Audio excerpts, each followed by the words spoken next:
Any number of things. The church is too cool. I was in a church recently where I listened to through the whole service the lady complaining about that the church was too cold. And you know what? It was cool. But okay, that was through the whole service. I listened to this woman complain that the church was too cool. Bring around. You know this church is air conditioned, and it wasn't this church. They keep it nice. Thank you for those of you, and Tony, who God keep him, he's not feeling well, do these extra things. Oh, church, they did this or that. Rented to non-Christians. The pastor makes too much money. The service starts too late. It lasts too long. Or the service is 2 hours long and it's just simply not worth the effort. Or it's too short. All the things I've heard about local congregations, and none of this isn't about StPhilip's, by the way, okay? This is what I hear about other places, because I'm with people of all backgrounds, Cleveland Clinic Hospice at home, all different circumstances, and I meet people who aren't churched, and I get their opinions about what they think the church should be, and people who go around church to church to church, a few months, I knew when I was in Rochester, this one Lutheran congregation got new members, a nice young family in the church. They had been in town, a few years, and they were now members at 6 different churches because they liked the excitement of coming back and people recognizing them and saying, "Oh, where have you been? We haven't seen you." And they had a rotation in different churches they would go to, in different churches they were members. And when I was, at St. John, we get people, maybe you had this here, they join the congregation because they get a discount at the Lutheran school, okay? And they wanted that. Of course, they were still going to the other church and showing up, once a month to say that they did. But, church hoppers. And they go from one church to the next, and do you think that other church puts up with it? Maybe they do, maybe they don't. But they are so glad to be seen again. Everybody says, "Oh, we haven't seen you in 3 or 4 weeks. Oh, we haven't seen you in 3 months. Oh, we haven't seen you." In all of this talk, I'm talking about offenses and relationships and being gathered and making music in the name of Jesus and guided by the Spirit in our prayers and forgiveness. I have to consider my own behavior and relationships. Because, folks, the reason I'm hitting this is I've been, at best, getting a D on chapter Matthew 18 this past month, okay? I have sinned and fallen short of the glory of God. And I was telling them, they wouldn't believe me. I told off 2 of my bosses this last week, okay? And I don't do that. And they said, "Jeff, what's wrong? Something's going on." I said, "Yeah, it is. You bet." And they were mature enough and said, "We need to talk more. Let's set some time aside." And set time, just not come in, not a 3-minute conversation where they could say, "You know what? And we agree with you. We can't fix it all right now, but we're growing so fast. We have so many people to see, so much stuff that some small important things get left out and toes get stepped on, and little children are offended, and those who are weak in their maturity or their faith or their skills are like children here getting left behind." But when we know that we're acting in God's love, we can move forward. We can be honest with the Lord. We can be honest with each other. And there was one time I even said, "You know what? I would have told her off again, given the same circumstances." That's not godly. That's Jim Jasper in the flesh. I want to avoid those circumstances. And boy, you hit it about cliques at work and cliques at school. Because see, I like to avoid going in to offices and nursing homes and hospitals where I'm known, and there are a lot of people who like to hang out in the hall of the nursing station and visit. I've mentioned this before.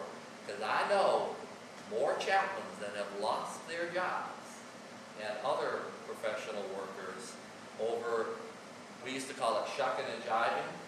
Okay? All right? Dishing and dancing than over anything else. All right? Because they're not doing their job and they're getting the conversations and relationships that are not God-pleasing or God-serving, and they're not serving His people or one another or themselves either. I have to think, as we're going into the political season, so many things I want to say here. Now, Matthew 18, I usually preach on making a symphony of prayer and praise and those things. But this week I need to say, how do we act in love? Just a reminder, I'm real happy this is not a congregation that is motivated by politics and government.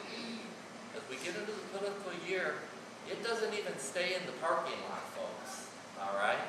We're here to grow in faith, and as you grow in faith, whichever levers you push, whichever boxes you kiss, God guide you in wisdom and courage, okay? But we're not here to talk about all that stuff. It may guide you in many different ways how that goes. But we're here to grow with the Lord and act that out. Let's leave our pamphlets and our other stuff someplace else. It's illegal too, by the way, just not during the church service. But we say, can we pray for everybody that we see on a candidate? It may be hard sometimes to pray for some of those folks, okay?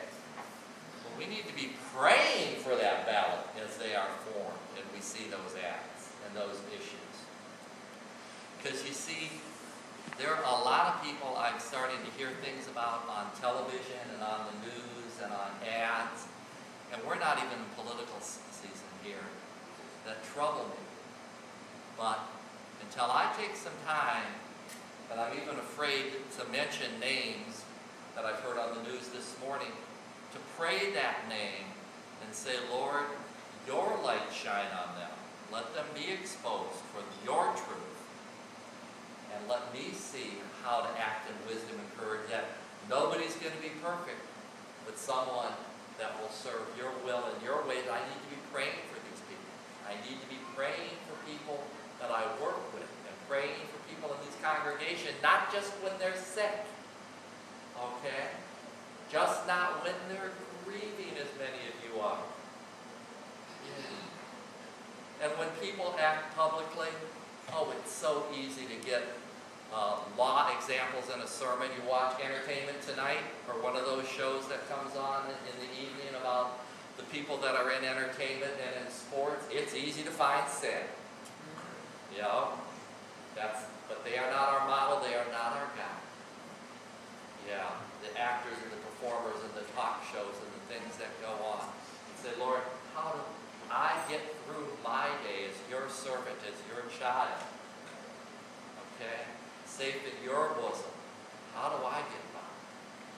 So, the question is, here today, after the service, in the parking lot, at home, through the week, throughout our lives, are we going to be like the lady plucking a chicken and going around carrying on? Are we going to be the one who said, oh my gosh, there's some feathers in my yard, I better get rid of them. I better clean it up and keep them out. I better learn how to say kind things and good things. In the old Lutheran language, we call this putting the best construction on everything.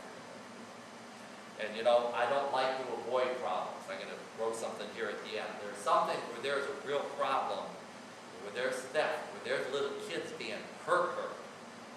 You know, we need to take that to the proper authorities and make sure children aren't being abused and that adults are getting the care they need and they aren't neglected and that money's not being stolen from honorable places.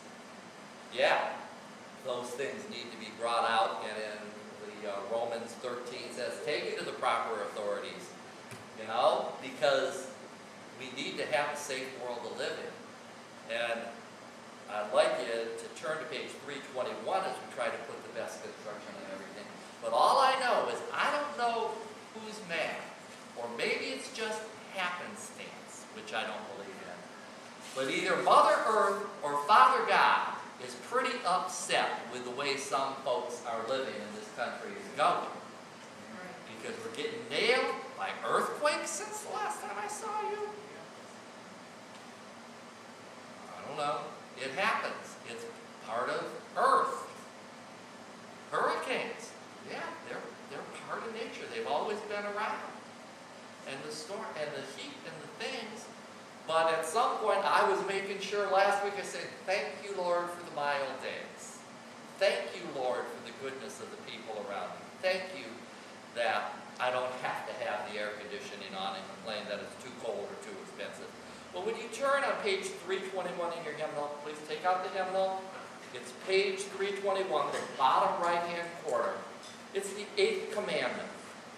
And it might be in some language that's not as familiar to you.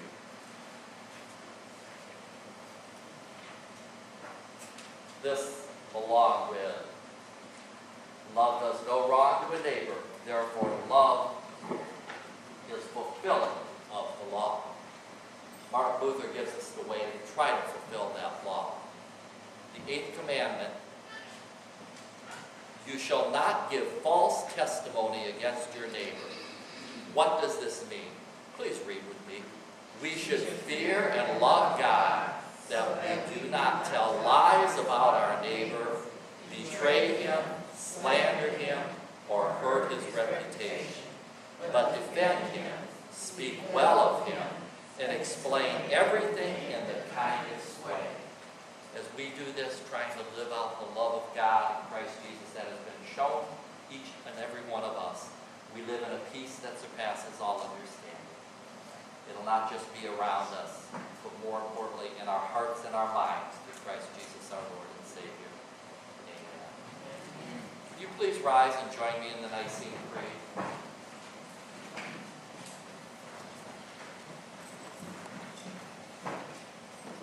I believe in one God, the Father Almighty, maker of heaven and earth, and all things visible and invisible, and in one Lord Jesus Christ, the only begotten Son of God, begotten of his Father before all worlds, God of God, light of light, very God, begotten out of many, being of one substance with the Father, by whom all things were made, who for us men, for our salvation, came down from heaven, and was incarnate by the Holy Spirit of the Virgin Mary, and was made man, and was crucified also for us on the Pontius Pilate. He suffered and was buried, and the third day he rose again, according to the Scriptures, and ascended into heaven, and sits at the right hand of the Father. And he will come again with glory to judge both the living and the dead, whose kingdom will have no end. And I believe in the Holy Spirit, the Lord and giver of life, who proceeds from the Father and the Son, who with the Father and the Son together is worshipped and glorified, who spoke by the prophets. And I believe in one holy Christian and apostolic church, I acknowledge one baptism for the remission of sins, and I look for the resurrection of the dead and the life of the world to come. Amen. Please be seated. We have our